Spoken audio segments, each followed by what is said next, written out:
in kind of different positions right now as it pertains to the Players' Championship. Hunter Nance in a very commanding position, would be in right now if things were to end today, but looking to solidify his position. For Andrew Jessup, trying to play catch up a little bit within striking distance, and a win this afternoon would be a huge deal for Jessup. Well, we'll get into the match.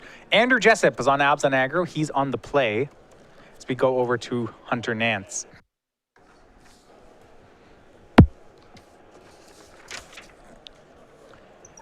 Warden of the first tree from Hunter Nance. He's on Obs on blue. Jessup is on Obs on aggro. And Jessup will have a response here. Goes ahead and gets basics. That will set up his battle lands. For those of you wondering, some of the other players on win-ins, we'll get as many of these as we said as we can. We have Shaheen Sarani, Todd Anderson, and Eric Smith all playing for spots in top 8, all in different matches as well. And this will be Hangerback Walker from Jessup's side. So from Hunter, Warden will swing in, pump up to a 3-3. Jessup down to 15 as we go to turn 3. And in this matchup, Hangerback Walker, a good one. It's slow, but if we get into a grindy enough game, it could do some damage here. Yep, it's a card where, you know, it can be on the slow side in a percentage of games. There's also Obs on Charm floating around in Nance's deck, so he does have a clean answer to it.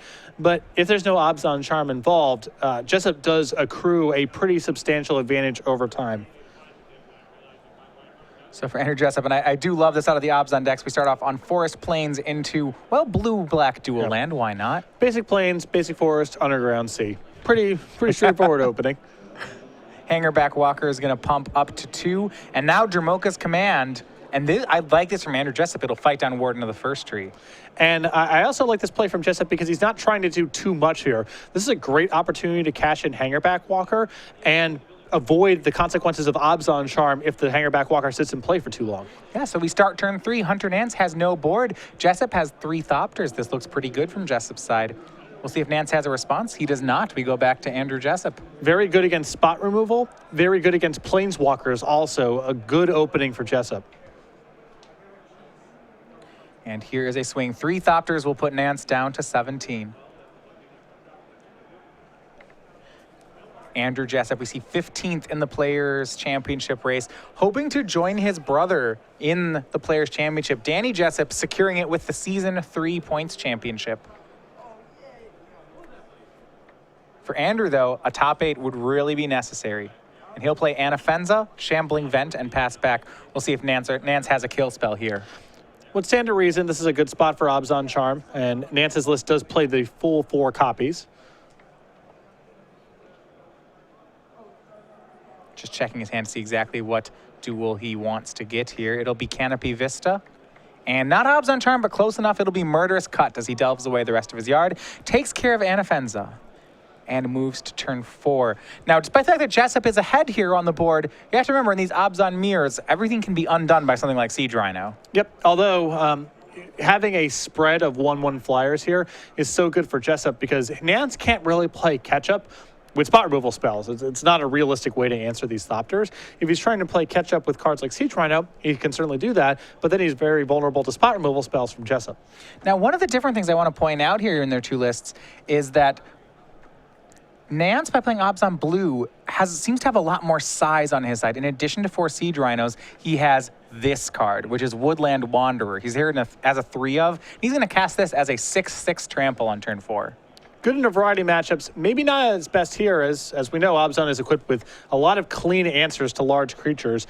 Jessup's a little bit on the shorter side as far as these things go. He's only got 4 copies of Obs on Charm, 1 Murderous Cut in the main deck to go along with 4 copies of Dramoka's Command, which can't really kill a creature of this size. Yeah, I was going to say Dramoka's Command, it would need a lot of work to get up to 6/6, but you're right. Obs on Charm is a clean answer, and Jessup has just that. He'll exile the Woodland Wanderer, swing in, and put Nance down to 13. And it's so important in this matchup to keep the board clean because the most important card is Wingmate Rock. And as long as you can keep your opponent's board empty, you have to worry a lot less about that card. Yeah, Wingmate Rock's great when it's rated.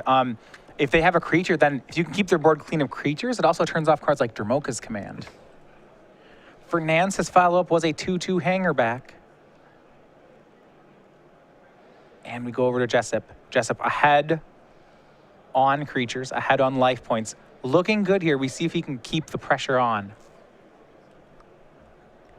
And right now, Jessup just trying to see, is there any way for him to lessen the impact or avoid altogether Wingmate Rock on the other side of the table? Yeah, Wingmate Rock is such a game changer, especially when it's rated. He would like to keep the hanger back down, not let it attack. That's a tall order, though. So we go to Jessup's side. He has a 5th land. And we'll see what his follow-up is. I mean, a Wingmate Rock of his own, of course, would be the gold standard here, but... If Jessup was giving it this much thought, I'd be surprised. It's a no-brainer turn if he's got Wingmate Rock. 2 copies in his main deck. Yeah, it looks like it's Den Protector. And he wants to fetch ahead of time in case Hunter has some sort of kill spell for it. Yeah, no reason to get fancy. He knows for sure he's going to be using his Den Protector on something. Doesn't know what yet, but there's no reason to pass the turn, then fetch, and have your morph get killed in response. And Nance looks through the graveyard, seeing what Jessup can get. Jessup has lands, Obzon Charm, Hangerback Walker, and Dromoka's Command all in the yard. And here comes Hangerback Walker. Nance hoping to get it to trade, but that's hopeful indeed. Jessup will take 2. Nance dropping to 9. It's interesting in this matchup, Hangerback actually as a ground pounder doesn't seem too relevant. You're really trying to get your own Hangerback Walker to get killed. Yep, and you can engineer it a couple ways. Dromoka's Command is really the combo you're looking to execute. And we saw that early on in the game from Jessup. That's the best way to get a ton of value out of Hangerback Walker. Here's the swing, and now you were talking about how this was Jessup's worry. No, he could not stop it from happening, and Nance does have one. One of his 2 copies of Wingmate Rock will now be cast with Raid thanks to Hangerback Walker. So Nance behind on life points, but a pair of 3/4 flyers will go a long way in helping to fix that. Now the question is, can Jessup sneak across for the last points of damage, maybe kill off those birds? Well, he does have the ability to use Den Protector to get back a removal spell for the original Wingmate Rock, and he can still kind of go wide. It's going to be hard for him to finish off the game just with the stuff that he has in play, but killing the original Wingmate Rock, having some leftovers in hand, he might be able to squeak past the last couple of points. Worth noting, though, even though Jessup feels like he's been on the aggressive the entire game, Jessup's life total is fairly low as well. Yeah, Den Protector will get back Obzon Charm on end step. We'll see whether he chooses to try to use it to get the Den Protector through or to kill Wingmate Rocks. He draws for the turn. Nance at 9. If Nance swings out to the team here, he'd go up to 12. There's a chance that Jessup could try to get Den Protector through as opposed to going for kill spells, but it's very risky. I think that's you're beat by a removal spell, and you also just might lose the race to Wingmate Rock and the attack trigger. I think Jessup does have to get the Wingmate Rock off the table. The question is, does he attack with everything after the fact? If he does that, you assume the token is going to block the Den Protector. You knock him to 6. Jessup also has a Gideon in play, so there's the possibility that he could, next turn, play Gideon, make an emblem, and attack for the kill. See a lot of options for him. It looks like he will go for Gideon this turn. Well, he can also play Gideon, make an emblem. That means the Den Protector can no longer be blocked by the Wingmate Rock. Knocks Nance down to 5. I like this play a lot. Gideon, make an emblem. So this one's pretty clever. So he gets to hit Nance down to 5.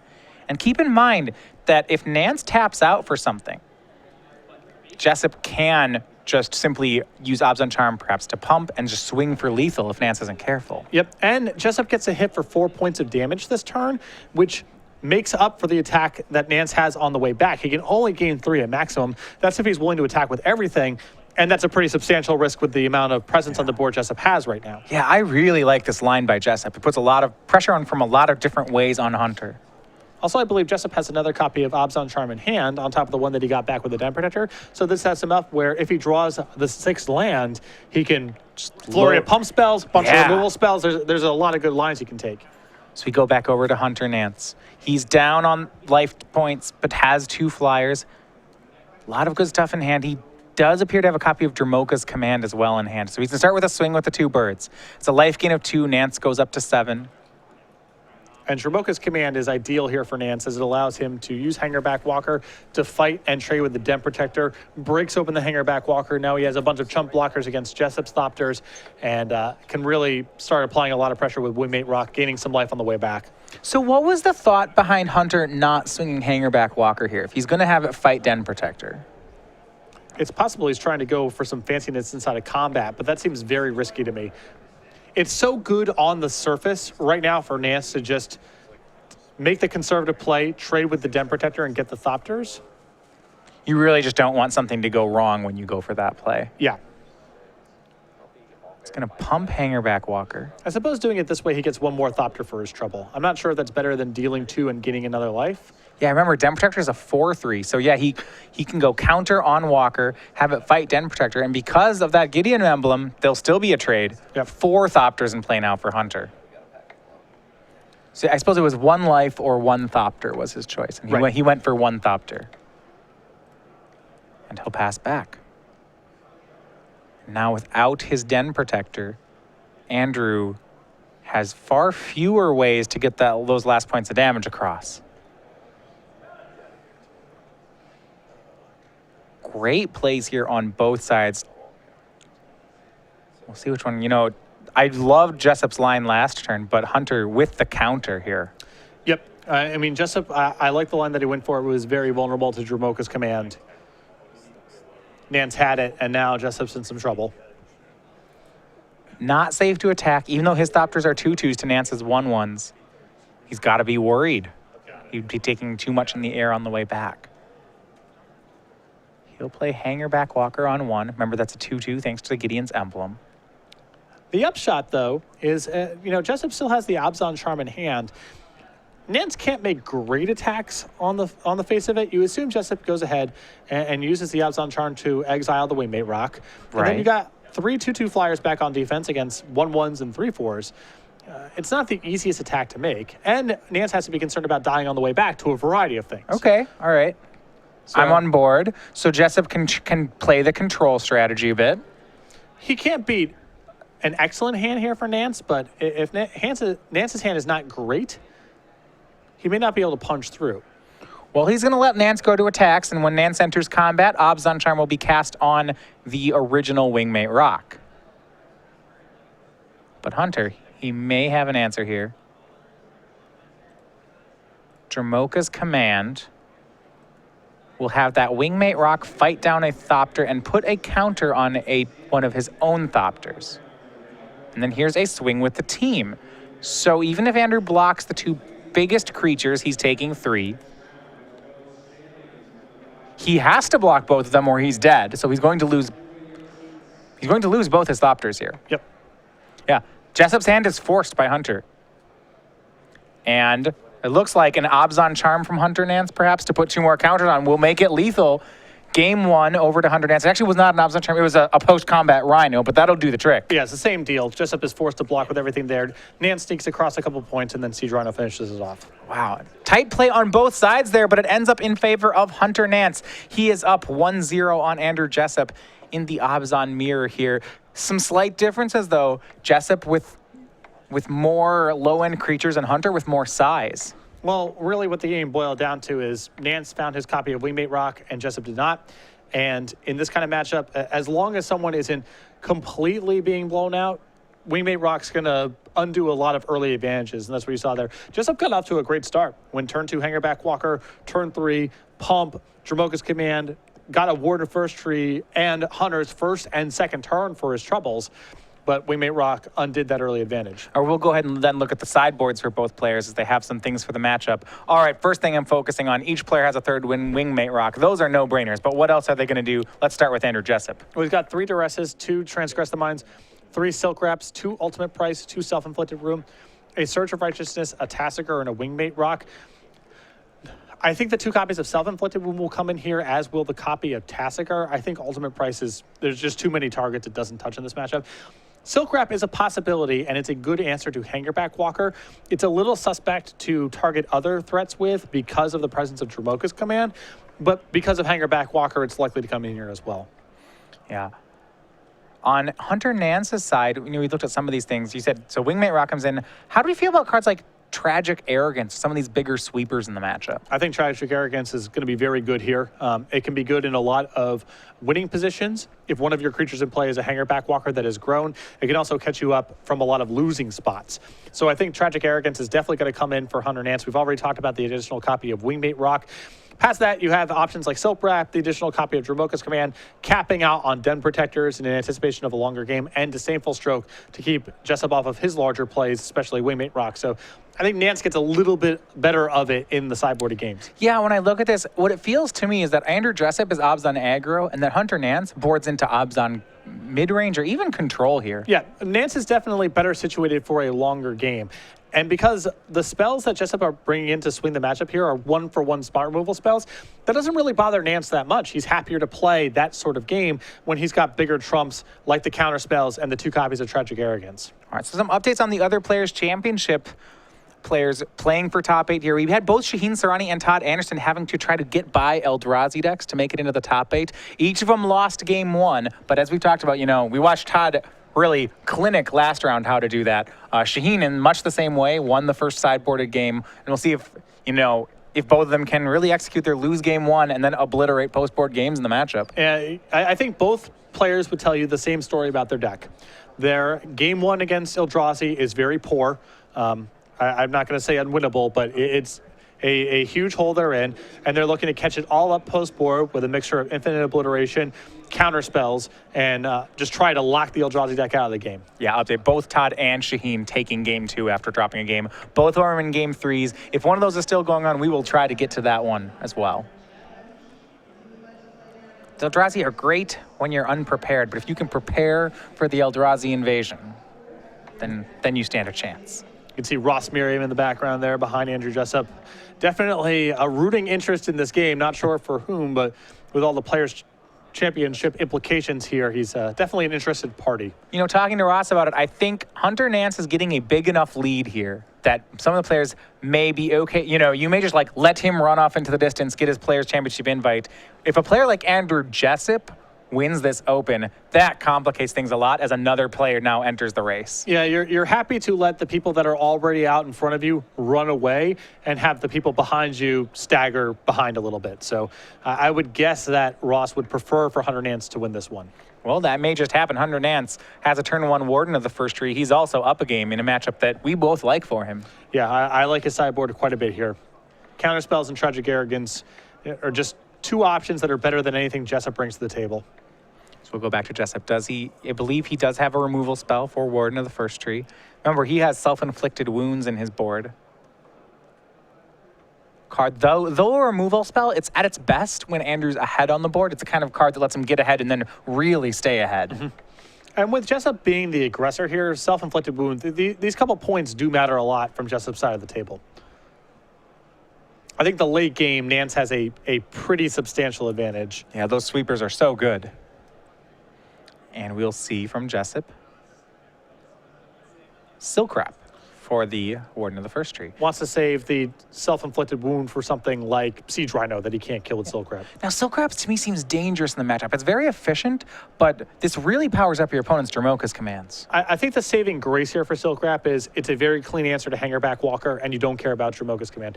It's not ideal for answering other threats, but if Hunter wants to use a Dromoka's command unleashing a Ward of the First Tree, that's not the end of the world for Jessup in most spots. Yeah, and that is a good point. If you Silk Wrap a Hanger Back Walker, no one cares if you lose the enchantment. Yep. Andrew follows up after the Silk Wrap, though, by playing Anafenza. Now we go to Hunter's third turn. Can he match pound for pound? If they trade creatures with kill spells each turn, I do like that for Hunter Nance. Yep. And once again, we see fetch for forest, fetch for basic plains, then go wild. Here's a blue-black duel. Both players doing that in their obs on aggro decks. And obs on chime for Hunter Nance. And Hunter had the option there of playing Anafenza, and you can see he's definitely trying to position himself as the control deck. Not interested in Jessup untapping and landing a removal spell and hitting for a bunch of damage. Happy to settle in for a much longer game. We go back over to Andrew Jessup. He's going to try to make another threat. Does have Siege Rhino in hand. We'll see if he has the land for it. But yeah, the board has been clean. For Jessup, it's going to be Obs on Charm to draw 2 cards. I don't believe he had the land. I think he would have slammed Siege Runner on the table if he could have cast it. Warden of the First Tree, and does he hit the land? We will see. Yeah, a good one at that too. Shambling Vent for land 4. So now we pass back to Hunter Nance. Remember, in Hunter's deck, what he does have is he has a bigger game plan. He has Woodland Wander. That's a 6/6. Nothing really brawls with that on the ground. And does have Tragic Arrogance. But what he doesn't have that Andrew does is land number 4. Both players bricked on the 4th land. Andrew spent a turn drawing into it. For Hunter, he just played Anafenza, no 4th land, and passed back. Now it'll be interesting to see what Jessup wants to do with his mana this turn. He has the option of casting Siege Rhino. That opens him up to a tempo swing if Nance can kill it. Or he can make the safer play, which is Silk Wrap your Anafenza and play a Warden of his own. Looks like Jessup going the safer route. Yeah, passing the turn. Did not draw land 5, so the Warden will stay a 1/1 at least for now. But you're right. Each player has had the opportunity to, every turn when they're behind on the board, to play their own threat or remove their opponent's threat. And each of them seems to give priority to killing their opponent's threat. There's such a high likelihood that whatever you cast dies that it's dangerous to let your opponent untap with a threat in play. There's also implications of Wingmate Rock. In general, you want to keep the board clean because that's the easiest way to prevent Wingmate Rock from getting raided. You don't want to fall behind, have someone untap with a creature in play, get to land number 5, and raid a Wingmate Rock. Yeah, I suppose, and also if we trade creatures, then if you have the removal spell, the second player to play a creature then takes damage as a punishment. Right. And for Hunter Nance, he did hit land 4 on the following turn, and this is the card we talked about. This one's exclusive to Nance's deck. This is Woodland Wanderer. For the second game in a row, he has it at full power as a 6/6. And I'll say, Warden of the First Tree does not look impressive next to this guy. But fortunately for Jessup, he's at the ready with a kill spell. It's Self-Inflicted Wound. The 6/6 is sacrificed. Warden becomes a 3/3, and a swing with 5 total damage on the turn. He has Hunter to 11. I was actually expecting Woodland Wanderer to get boarded out in this matchup. Just because it dies. 4-mana creature with no enters the battlefield trigger just will die a lot at a tempo disadvantage. Self-inflicted wound being the worst case scenario, but there's all sorts of examples of that card dying and Jessup getting the better of the exchange as a result. Well, here's a 4-mana creature everyone can get behind. It's Siege Rhino on Hunter's side. That'll come down and undo some of the damage. Hunter back up to 14. Yeah, no siding this one out. No, this one stays in. No one's ever said, man, all I can do is play Siege Rhino. It's good when you're behind. It's good when you're ahead. It's good early, late. It's just good. Yeah, just good.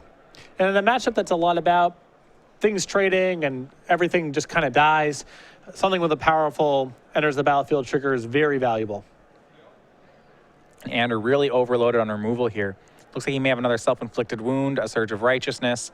Tons of options to deal with creatures. So the Rhino will wound itself, Hunter to 12, and attack will send Hunter to 9. Jessup has him down to single digits, but still the lone threat is Warden of the First Tree. And another Siege Rhino. A whole crash of rhinos coming out of the hand for Hunter.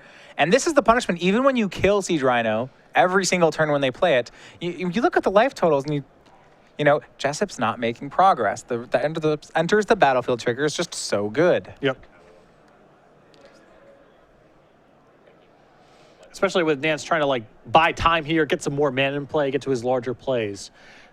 These triggers are very valuable. Well, here's a swing from Warden of the First Tree. Hunter blocks. Surge of Righteousness takes care of the Rhino. Jessup back to 11. He'll play a land. It looks like he has something post-combat. You look at just how many kill spells out of the board here for Andrew. Andrew has played Silk Wrap, Self-Inflicted Wound, Surge of Righteousness this game. That is a lot of removal. And Nance doesn't have quite the same density of those effects. What he's trying to do is have a more powerful top end with Tragic Arrogance. A morph into play for Andrew. That's Den Protector. If you have a bunch of cheap removal, Den Protector is a great thing to do with it. If the game is, if Jess is able to get out in front a little bit early, his sideboard package is very good because he's going to be swallowing up Nance's turns for 2 mana, for 3 mana. A shrug from Hunter. It's the best he can do for a third straight turn. He casts Siege Rhino. But he knows that's not very good here, as Jessup is going to be able to unmorph the Den Protector, get back a removal spell, kill it, and attack for a lot of damage. Yeah, and the removal spell of choice is probably self-inflicted wound, so that life gain from Rhino is more or less negated as well. Jessup with a Rhino of his own in hand. And that's been interesting. You know, Jessup's been trading cheap kill spells for Hunter's Rhinos. Even though Jessup has a Rhino in hand, never is finding a window to play it. A little bit of a discussion with the judge. We're going to bring you back into the booth while they figure that out, let you know what's happening. So Hunter Nance currently up a game on Andrew Jessup. And, you know, I expected Hunter Nance to go bigger post board, but Jessup is combating that very well here, just with a flurry of cheap removal. So there's two different ways to approach the matchup. One way is just have the best stuff. And that's Hunter Nance's plan for the matchup. He's got counter spells that can be excellent and close off a lot of Jessup's top end. He's got Tragic Arrogance, which of the 150 cards between the two decks, I think is just objectively the most powerful one. There's the other way to approach the matchup, which is be the first person to be able to cast 2 spells in 1 turn. That's often a winning recipe in Obzon mirror matches where there's so many chunky spells. And Jessup, with all of his cheap interaction, is the first person to get to 2 spells very often. So you're seeing Jessup here in a pretty good position because he's been able to cast multiple things in a turn, while Hunter has been struggling to cast multiple spells in a turn. All right, so after Hunter plays the third Rhino, Andrew Jessup, he goes for the on-board play. That's Unmorphed Den Protector, get back Self-Inflicted Wound, kill the Rhino, swing in for 6, deal a total of 8 to Hunter, drop him to 7, see if he can do anything more.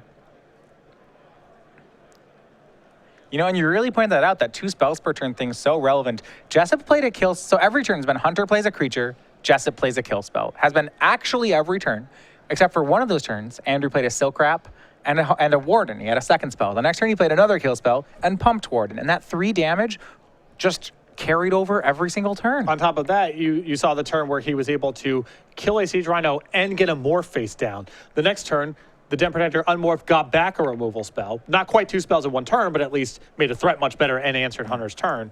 And Hunter has just been slowly but surely getting buried by these tempo sequences. Quite literally, starting on turn 3, Andrew Jessup has played a kill spell every single turn of the game. And as you have it, that'll be too much. You know, for the 6th running turn, or was it 7th? Sometimes I'm losing count, but for the 7th, I think 7th straight turn, Andrew kills a creature, attacks, and Hunter can't keep pace anymore. And a lot of people critique the Obzon mirror match as just count up who drew the more Siege Rhinos and that person wins. That was 3-0. Yeah, Nance cast 3 of them and Jessup cast 0, and Jessup won pretty commandingly. To me, casting 2 spells in 1 turn, whoever's doing that more frequently is usually the person who's ahead. Nance does have a potential catch-up in Tragic Arrogance. All those little tempo exchanges and Jessup pushing ahead on the board, that can be undone pretty easily if Nance gets to Tragic Arrogance, but he needs to have some board in play to really leverage it and get to 5 mana, and neither occurred that game. Yeah, I remember that last season playing Obzon Control versus Obzon Aggro. What you were always most scared of from the aggro deck was their ability to play 2 spells. You know, you never wanted to see them play you know, Dermoka's Command plus Fleece Main Lion on turn 4. That was better than a Siege Rhino against you. Yep. And we go back to the sideboards. Can Nance change? I don't know if he has another way to approach the matchup. Not really. Well, I said already my piece about the Woodland Wanderer. I don't think it's very good in the matchup, and I think it's going to involve some negative tempo swings most of the time that Nance casts it. I'm not sure what he sided out to make room for his variety of cards, because he's got a lot of good ones to bring in, but I would not have that card in my deck in this matchup. Yeah. Just a quick update on the judge call. Both players were assessed a warning. A battle duel entered the battlefield untapped when it actually should not have. It was caught, and then both players given a warning. No previous warnings, means the match continues. Yep.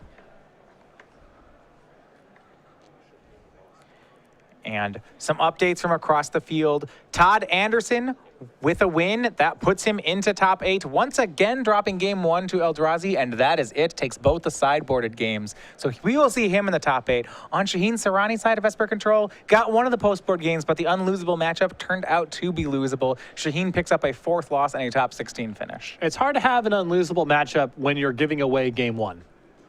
Yeah, I mean, I don't care how good your sideboard is. You will mulligan, miss land drops, not draw your sideboard cards, whatever. So. Well, unless you're Todd Anderson, because in his last 6 games played, they were all against Eldrazi. And let me tell you, he didn't get any of the game ones. I doubt Todd would claim his matchup was unlosable. That much is certain. But we'll see Todd and his Jeskai Black deck in the top 8. A nice finish for him at 12-3. Remember, the winner of this will join in the top 8. We had the top 2 tables, 4 players at 12 and 2. All of them in the top 8, including Matt Tumovich. You saw him at 8-0 playing Obs on Aggro yesterday. He did pick up a loss to Tyler Barnett. Both of them were at 8-0, playing for undefeated last round. Both we'll see in the top 8. Barnett was the one who was able to knock down Shaheen Sarani for the invitation, for the spot. Turns out when you start out 8-0, you have a lot of chances to make it into the top 8. Yep. Both of them get in. It's a good way to start. Game 3, though, this is Hunter Nance and Andrew Jessup. Hunter on the play. As we are underway, he starts out on Warden of the First Tree. Last game, 7 consecutive threats of Hunters were answered by kill spells. We'll see if he can stick any of them this game. And Nance should be in better shape here just on the play for game number 3. A lot more likely to get out on the front foot and then avoid the tempo swings that were so disastrous for him in game number 2. And Warden on Andrew's side as well. So we'll look, those two will trade. And yeah, on the play, there is that pressure that when you're on the play that you get to be the first player to wingmate rock. There's enough fuzziness post-board where, that's not a guarantee. Jessup has enough removal that I think that's his plan to keep Nance off of wingmate rock. You're never going to be able to bat 1,000. Sure. Your opponent's going to sneak it through some percent of the time, but Jessup's density of removal is his best weapon in preventing wingmate rock from getting raided. And Nance's side, he can either counter it with Disdainful Stroke or just play catch-up with Tragic Arrogance. So 2 different philosophies. Tapped Prairie Stream into play for Hunter Nance. Nonetheless, he will offer the trade of Wardens. Andrew Jessup, though, declines. So despite being on the draw, Jessup's Warden may get to become the 3-3 first, putting him ahead in the race. And that's what he'll do. Pumps Warden, makes it a 3-3, swings in. Something of note in Standard MS with Warden, we've seen it a lot this weekend from a variety of decks, whether they are Megamorph or Obs on Aggro. He turns into a 3-3 frequently. I don't know if we've seen either the second or third ability ever used. Well, with Obs on Charm and all the removal spells, it's a hard way to spend 4 mana, 6 mana. So unlikely to work. But just getting a 3-3 and getting the ball rolling here is still very good. On Nance's side, his turn 3 play was another dual land, a pump of Warden of the First Tree, and a swing. All colors now available, all 5 for Hunter Nance, but what an investment for this mana. He had to have a second and third lands come into play tapped and made no further commitment to the board. Yeah, Nance has had to play off curve here a couple turns in a row, and that can happen on your openings of basic into battle land. The third battle land can be prohibitive. Nance wasn't able to pump his Warden on the second turn of the game, nor was he able to cast Anafenza on the third turn of the game. So it's almost like Jessup has been on the play this game and up a card. Well, if you look at the board, it literally took Nance 3 turns to accomplish what Jessup did in 2. And he's paid a price for it both in life points and now in the fact that Jessup is the first player to get Anafenza down. And now the tempo of the game has swung quite a bit here. Now Nance either can't attack this turn or has to spend his entire turn removing Anafenza. Jessup then gets to untap, fire back with all of his mana available. Warden on the First Tree is going to continue crashing in. No sense in leaving it back to block. If there's an attack that happens, that's not going to work. We do see a block here, though, from Jessup. This is a great spot for Dromoka's Command if Nance has it. And this is huge. I was surprised to see Jessup block here. He's going to lose his whole board to Dromoka's Command. Well, it's Nance's whole turn. He's unlikely to follow up with a 2-mana play. The board is now completely clean, so Jessup can not have to worry about wingmate rock for a little while. And Jessup still gets to initiate the action next turn. He gets to put something in play first. So yes, it's a risky block, and it doesn't look good on the surface, but it's still even in terms of cards, and it was Nance's whole turn. If Nance showed more cards over the course of the matchup where he could be productive with the 2 mana left over, maybe Jessup doesn't run a block there. But Nance's draws have been pretty chunky, and if you're positive you're going to get Nance's whole turn out of the bargain, that's not too bad. there's not even enough cards in the graveyard for Jessup to have to worry about Murderous Cut on his play with all the leftover mana. So Jessup still gets to keep the initiative and keep the board clean for Wingmate Rock. That is a good point. So Jessup will be the first player to rebuild here. He goes for land 4. See what kind of follow-up he has. A lot of things available. I believe Jessup is actually the one with Wingmate Rock at the moment. So whatever 4-drop he has, there'll be pressure on Nance to have a removal spell. And now Jessup's in the position where he gets to start playing threats with enters the battlefield triggers or that generates card advantage. Nance has to spend his whole turn responding to it. And if Nance ever lets his shields down, that's a window for Jessup to raid Wingmate Rock and get way ahead in the game. Yeah, we'll see face down morph for Jessup. Nance is going to go ahead and fetch here with that Wooded Foothills he played last turn. And keep in mind, Jessup's the one with a lot of cheap tempo plays in the deck here. So if Nance's whole response is, here's a big creature, Siege Rhino or Woodland Wanderer or what have you, it's possible Jessup gets to go, here's a cheaper removal spell, and I have something left over to do with my mana. Yeah, I mean, Jessup, if you look at that trade, it's a 2-for-2. The fact that Jessup now has Den Protector and Wingmate Rock, I can really see why he wants to make that play. It's a 2-for-2, but it's Nance's whole turn, and Nance has already been playing off curve and inefficiently on the earlier turns, so his turns are quite valuable. We go over to Hunter Nance. He's going to play Siege Rhino, leaves up a Prairie Stream and passes. Now, keep in mind, there is a copy of Stubborn Denial in Hunter Nance's hand. Yeah, this is Hunter Nance's version of catch up 2 spells in 1 turn, tempo type of swing. If he swallows up Jessup's turn here with the Stubborn Denial, and it looks likely if this Abzan Charm goes after Siege Rhino. Wow, what a coup this is going to be. Very few 1-mana spells, and yeah, Nance couldn't do it faster. Abzan Charm from Jessup, Stubborn Denial from Nance, and that's a big win for Hunter. Yeah, Nance needs to follow up with something good here. And even more pressure at this point is solid for him as Jessup's at 10, likely to falling to 6 from this attack. But this is the window where Nance has broken serve. He's got a threat to play and answer Jessup's entire turn. And if he can follow up with Wingmate Rock, the advantage might be insurmountable. And do you think for a point, maybe Jessup just wasn't expecting the card? He could have swung with the morph, lost it, played Wingmate Rock. Not the best, but still good. I almost feel like when he played Abzan Charm, he was just kind of expecting it to work. I don't know, 16 to 10. I don't think it's a lock that Jessup wins this game by resolving it. It could have also just as easily been Dispel. There's a lot of cards on Jessup's radar. I think that the alternative is just a little too anemic. And now Hunter Nance with great board presence. Siege Rhino crashes in. That puts Jessup down to 6, and Hunter Nance follows up with a pair of threats. It's Warden of the First Tree and Woodland Wanderer, the 6/6, all into play. 6 is now enough to be lethal by itself. And great cards in Andrew Jessup's hand, but he needs to get them out here pronto. There's a lot of things to answer. Well, he can use a removal spell on the Woodland Wanderer. He can trade with the Warden of the First Tree. This all assumes Nance's hand is empty. And then he can follow up and answer the Siege Rhino and be at 2 or 3 life, depending on how he blocks. It's not hopeless, but he needs Nance to be missing. There can be nothing left over in his hand of substance, and he has to miss on his draws for a couple turns. But it's not inconceivable. We'll see what Jessup can do. The Den Protector did get back an Abzan Charm and take care of one of the threats, as you mentioned. Jessup will go to 5 off the fetch land. Hunter also knows that his position in this game can be undone just by Tragic Arrogance. There's none in Jessup's list.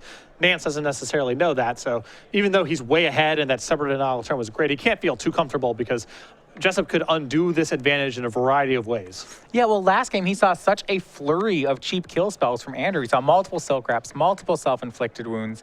I mean, it doesn't take much of many of those style cards for Andrew just to clean up the board on Hunter's side. What I do like of Hunter's board is that the large creatures have trample.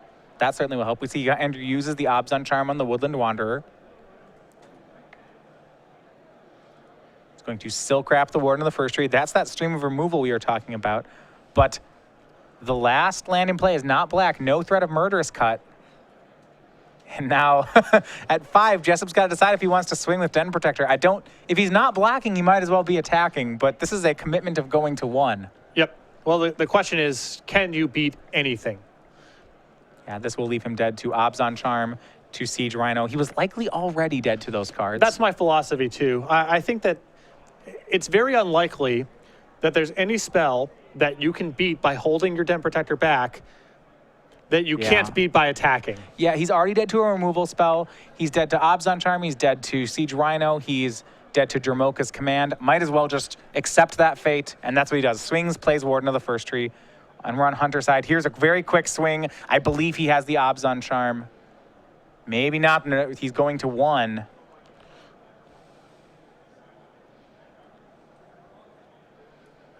No, he does not. It's just Anafenza. So Andrew's apologies. He is still alive. The Gambit pays off. Yep. Has Nance at 13. Can he stay alive? Has a Wingmate Rock in hand. That's one of the most important cards. This one's close. Jessup trying to thread the needle. Come back from behind. He had 2 kill spells and a threat last turn. All of that's excellent. I think he just has to run the Warden into the Abyss here. It does give him 8 toughness. I mean, he has to absorb all that power from Siege Rhino. It has trample. Yep. But he has to pick which creature to run into the Abyss. I guess he's going for Den Protector instead. That's a pretty gutsy play here. I think Nance there ran a no block. Wingmate Rock, and it's Disdainful Stroke from Hunter Nance. He had it covered, and there you have it. At 12-3, it is Hunter Nance and Obzon Blue into the top 8. Yeah, I think that Nance there ran a no block to play around Dromoka's Command. Didn't want to have any sort of trade there. Knew that he had a big spell covered with Disdainful Stroke. That was Jessup's follow-up there, and Nance now onto the top 8. Wow, and then congratulations for Hunter Nance. 5th in the Players' Championship race. This top 8 could really seal it up for him. For Andrew Jessup, the loss will drop him into top 16. A great finish on the weekend, but he needed a big cache of points. Yes, still good for Jessup and will likely be in the top 16. Alex 3-1 almost certainly. Hunter Nance here, another Open Series top 8. He was a finalist in Charlotte in Modern earlier this year and now has one in Standard. All right, well, congratulations once again to Hunter.